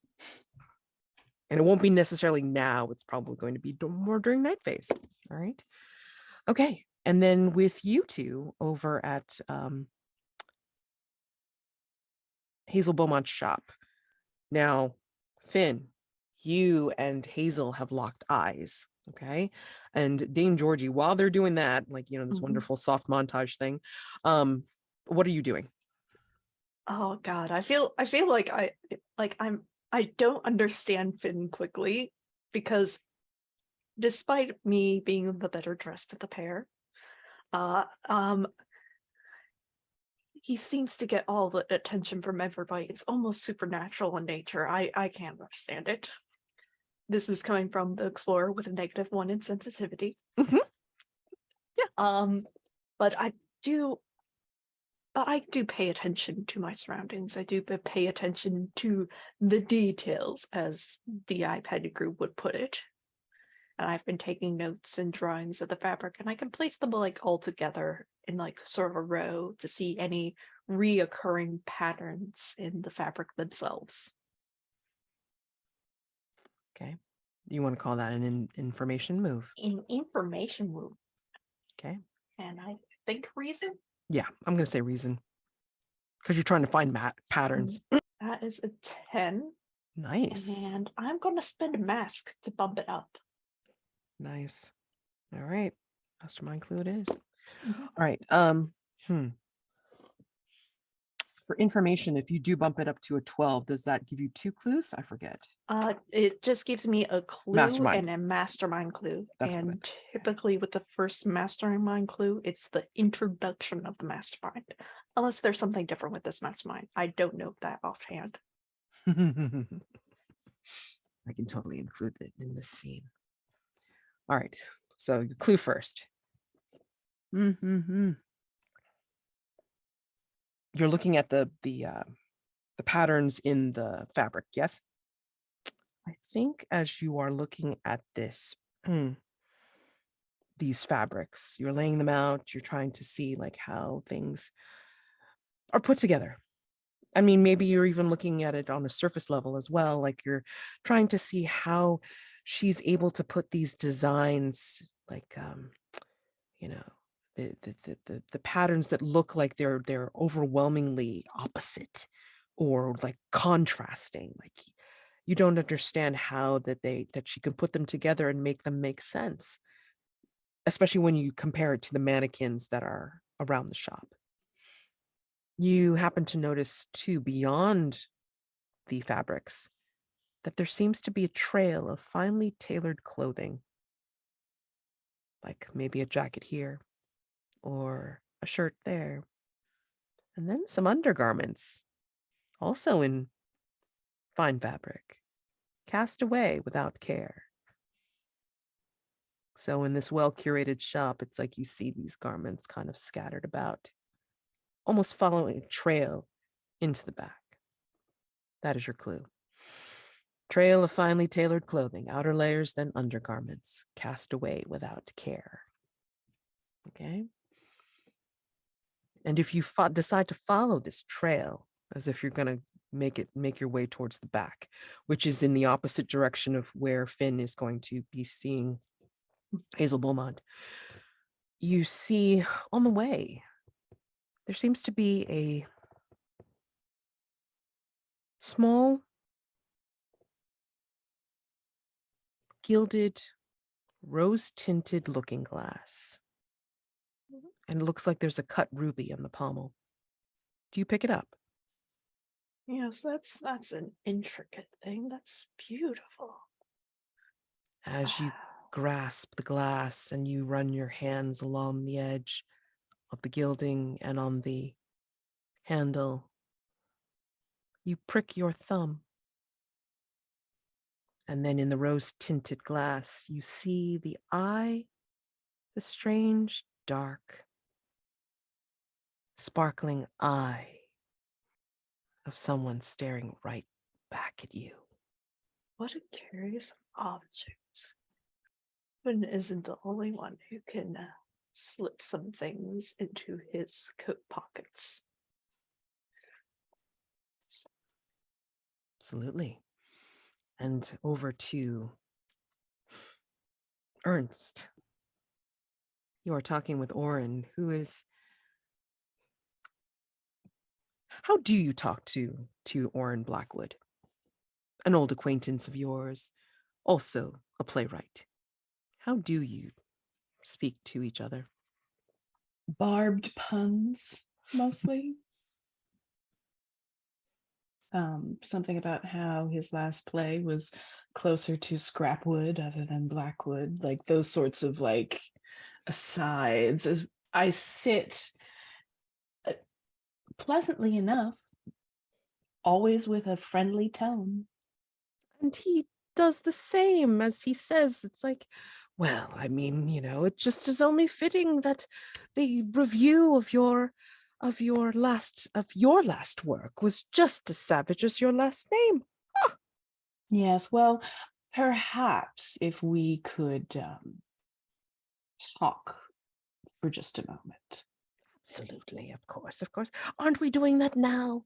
No, what we're doing now is slowly cutting at each other without actually being friendly at all. But I would like to know if you have heard any rumors of the seamstress up the road. As you see, I do like to keep myself in fashion, but obviously with the trial and so many other trials, and then, of course, you wouldn't understand dressing yourself well because really you are so much more focused on your mind as opposed to this whatever look you're going for. Well, I will admit I am very absorbed in my work. And if anything, I do believe, for instance, that the Fae walk among us and indeed inspire our greatest works, my greatest works. I'd like to imagine that Shakespeare performed his midsummer play for Oberon's court. And I would imagine something just very close to that honor as my finest play will be performed as the finale of the upcoming Midsummer Masquerade. So I have that feather in my non-existent cap at the moment, but there it is. Well, I don't know. Your hair does do a feathering thing. It does. Quite. Are Well, you going to be going to the Midsummer Masquerade, my boy? Well, I don't think that my social calendar is any concern of yours. I'm certainly no one's boy. Haven't been for quite some time. You seem quite addled. Perhaps another coffee. Fine. And then, he's like, as you've been talking, I mean, he's been gesticulating wildly because he hasn't been writing. He's been talking. And then, he's downing the coffee as much as you've been plying him with it. So now he's excited because he's caffeinated rather than addled. And we can leave it at that. But I will say,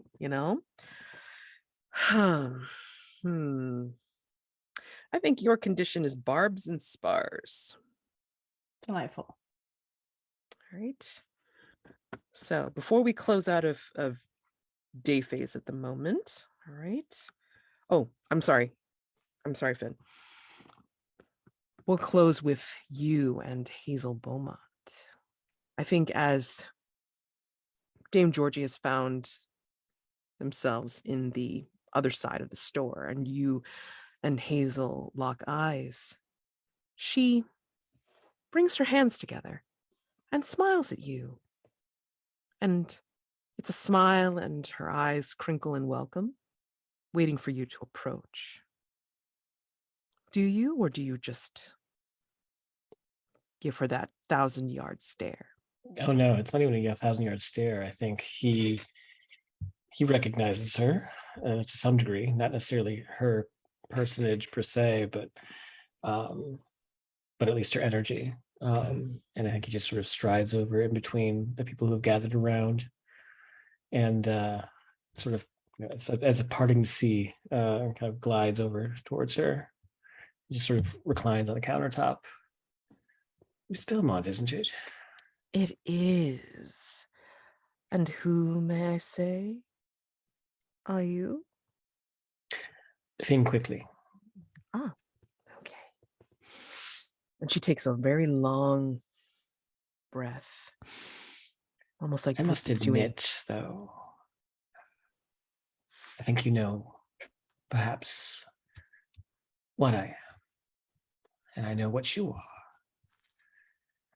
Do you? Well, I have an idea. And what will you do with said information, if you know? Well, nothing currently. really is a need-to-know basis, isn't it? But, well, I do live with a very curious home, and, well, the people in it are also quite curious. And, well, in my own curiosity, I am wondering if you knew anything about a certain, well, friend of ours. Friend. Yes. I have many friends, as I'm sure you do as well. Of course I do. But I'm talking about, in particular, a Mr., well, rather Sir Richard Harlow. Oh, yes, Sir Richard. She gets this dreamy look in her eye. So interested in, well, the other folk. We are interesting people, after all, aren't we? Oh, to be acknowledged, yes. Yes, we are. But sometimes maybe a little bit too much curiosity about the other crowd could attract somewhat of the wrong attention. There's no such thing.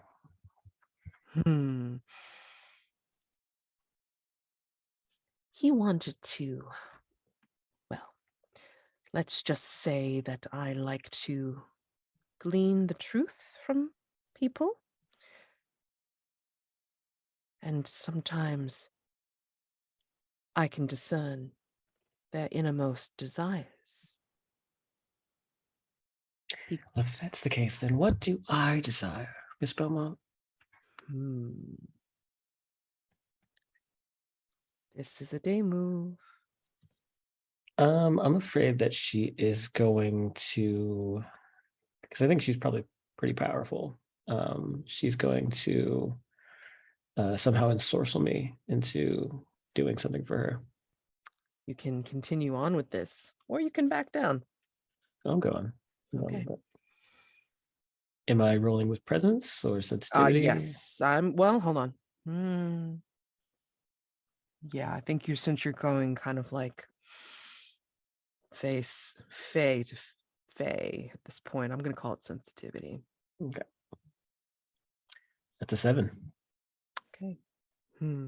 I think I'm going to actually bump that up, though, with a Okay. mask. Okay. All right. So were you trying to hide your heart, or were you just seeing? Well, I was mechanically, I was trying to do an information move, but I think Okay.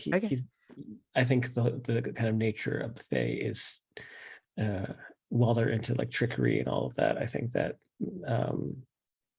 I think his time spent living among the humans has sort of worn down some of that armor, so he's a little bit easier to read to people who are more experienced than him, or Fae who are more experienced than him.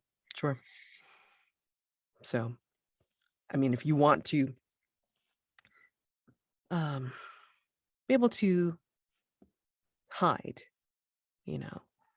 behind your your easy countenance, I mean, we can say that 10 will help you with that for sure. Yeah. What would you like to get out of this encounter for right now? Yeah, I mean, I was hoping to roll information just to see if she lets anything slip or if there's anything that I notice as we're talking. Okay.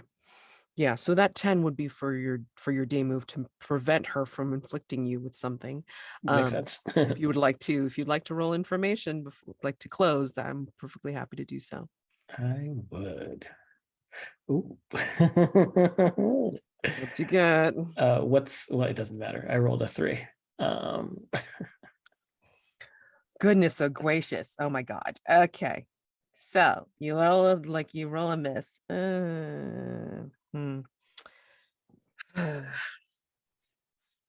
Well, you don't get a clue. That's one thing. And I think she will get closer to you with that charming smile. And she will reach out and put a hand gently on your arm. And as she's doing so, she's talking to you And she is using her eyes, reflecting your purple ones, and saying, talent like yours should be framed and dressed in the most flattering way to make your beauty and charm more than it already is.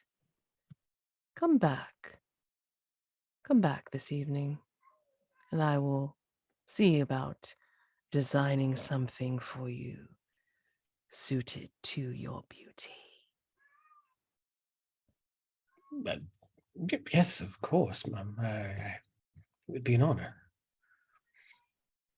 I will have my own personal assistants assist in making this quite quick.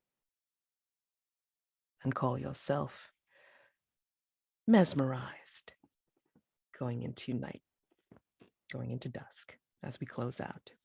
Is Okay? that my condition, or? That is your condition, Okay. mesmerized. Okay? And again, close out this session for right now. I want to do a quick stars and wishes if you have time, and then I want to do the stinger, the end of session scene. Okay, so we will start with dusk phase when we come back for next session. All right, and stars, things you loved about the gameplay, each other, role play, what have you, and then of course wishes are what you'd like to see for next time or in the future. Okay, so whoever wants to start, and nobody's got anything. Oh God. No, I have plenty of stars. I just didn't want to go first. So I am already delighted by our Hargrave House crew. I think that this is just going to get only sweeter and better and more perverse as we continue. I can't be any happier about it. Personal stars. Jack, you're playing the disaffectedness of Finn so pitch perfect that I can't decide if I want you to become more or less bitter. And it's that perfect cusp between your kind of like fae and humanity and that duality. And as that plays out, it's just going to be beautiful to watch. Sir Atticus, your insistent nature is infectious and delightful, and I couldn't be more pleased. Why you'd eat the cocoon or a plant or any of it, it's just that kind of that bumbling ignorance is something that I long to play and I admire in others. Dame Georgie, I can't decide which one of us queens is going to be bitchier this season, but I look forward to finding out. You've got your society pitch just right. I am really going to enjoy seeing how that develops, and also how that kind of like folds into that explorer backstory. And then Mads, this is the first time that I have played the Between outside of Jason's game, and I love your tone. I love that like cold open night scene into our introductions into a day scene. Fucking pitch perfect. Like that, how better to introduce a second season of any show. So I really appreciate all of it, and I just can't wait for more. Yeah, I gotta give a star for Jack for just taking everything I said into stride of like, oh yeah, like Dame Georgie has nothing on Finn. Like absolutely, like just Finn is just very slippery, very charming, just the epitome of fae. It's going to be very interesting to see like compared to Miss Beaumont, like how human Finn is. Like that's going to be a very interesting contrast, especially this upcoming night phase. Sir Atticus is like he is such an odd duck in this Hargrave house. He's so nice, and it's kind of weird. Ernest, yeah, we're gonna have some really fun, vulnerable scenes.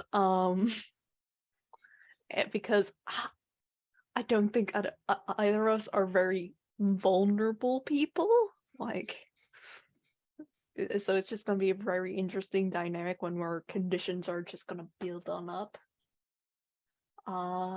And Mads, it's a very fascinating when I play with like a new GM for the first time. Like, I've played with you before as like player and like GM-less games, but this is the first time you've actually GM'd for me.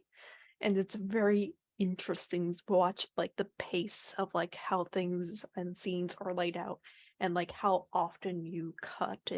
I'm very fascinated by GM technique. Yeah. General Star, I like these characters. Like there's two different shades of catty. Three actually. Jack Finn walks into a room and it's just like, yeah, everything is about me. Are you just realizing this? Meanwhile, Dame Georgie's like, hold on, wait, I thought I drove us here.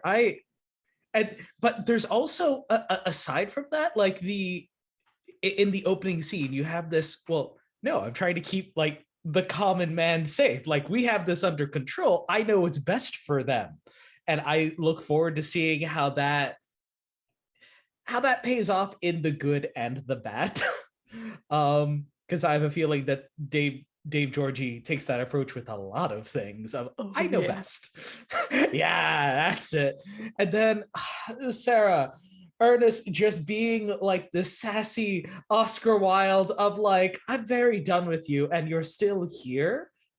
You must like abuse, I guess. Let's keep on going. Every single time you had a repartee.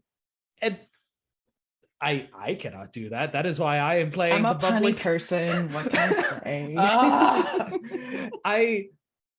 I look forward to having vulnerable scenes with all of you, just because Atticus is kind of just like a large German shepherd with a sword, and just interacting with all of you in your different ways will be good.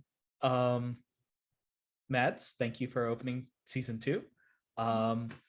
I was curious how we were going to handle the transition thing. So I think that went well. Thank you for letting me keep my character, and for letting me keep my items. I enjoy your facilitating. I think it's fun, even when I do things like, hey, that complication you threw is now my new asset. I hope we like Pettigrew. He's gonna be along for the ride for a bit. I will bully Pettigrew, honestly speaking.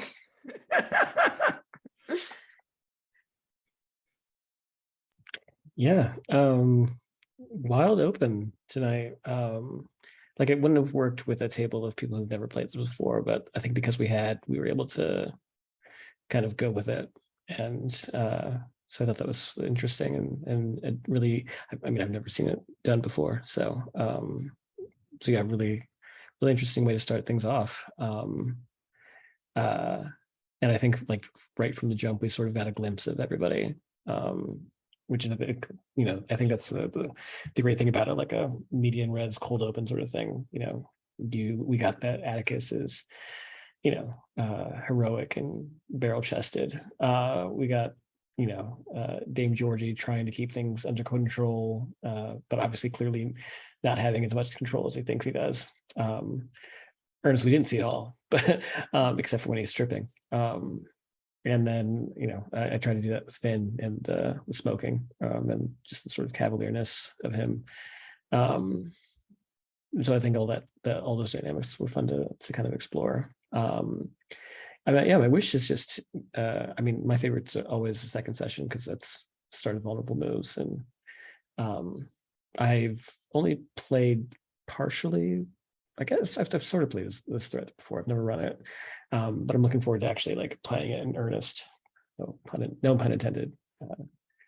But But yeah, I'm excited for this threat. I'm excited to see how Miss Beaumont sort of overshadows and maybe even teaches Finn some things as far as their mutual heritage is concerned. And yeah, other wish is just to get those vulnerable scenes in, start to kind of explore more. And I'm really curious because everyone's got like interesting vices. Some are more simple to execute than others, but I think that's always kind of like an interesting mix where you have something that's more complex and then something that's a bit more easier to do. I think those are like, it's always kind of like nice to bounce back and forth between the two of them for contrast. And, you know, I think it's just going to be interesting. And yeah, thank you again, Mads, for doing this. I hope you're excited for the things to come and the havoc we're about to wreak on your mental health and emotional health too. Because we have to be sad at some point, and we will be. Oh, I fully anticipated, although now I'm more prepared. Thank you very much, because it's like now I know what's going to break my heart. And as much as I don't want it to happen, I mean, I'm not going to control you guys. You have wonderful agency, which is one of the reasons why I love this game so much. So I'm agreeing with all the stars, stars, bursting stars for everyone. I mean, these characters are just so rich, even though we've only gotten glimpses of them so far. I mean, like, you know, from what we've seen, it's going to be a fun, wild ride. And I am totally here for it. I mean, all I'm doing is basically giving you the world that you're existing in, and you guys are just running around rampant. I can't wait. I cannot wait. That's going to be my wish and, like, you know, my star. So I really can't say much more, because usually when I'm like really involved in the game, like running it, it's like it's very hard to like make distinct touches unless I hear something that, you know, really calls to me again. So I'm just going to say, like, you know, great work again, star worthy as always, and thank you for dealing with my cold open. I mean, like, you know, just because it's like I felt like just didn't want to go mechanically again, like the same start that we always do for the beginning of a campaign. It's like this deserved something a little bit different, and especially because you guys are all different, and even Sir Atticus is different, regardless of coming over from first season. Doesn't matter.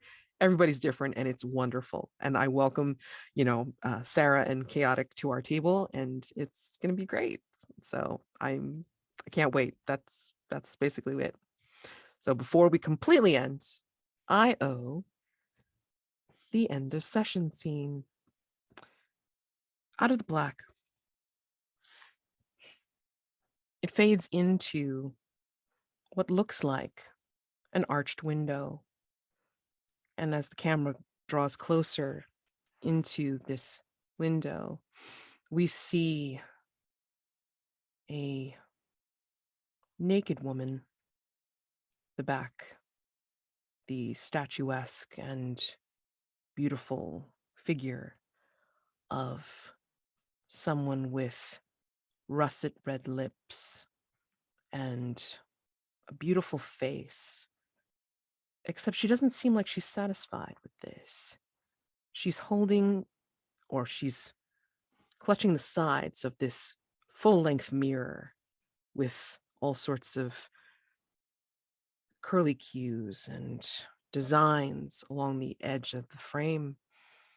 And she whispers into it, "Mirror, mirror, mirror, mirror."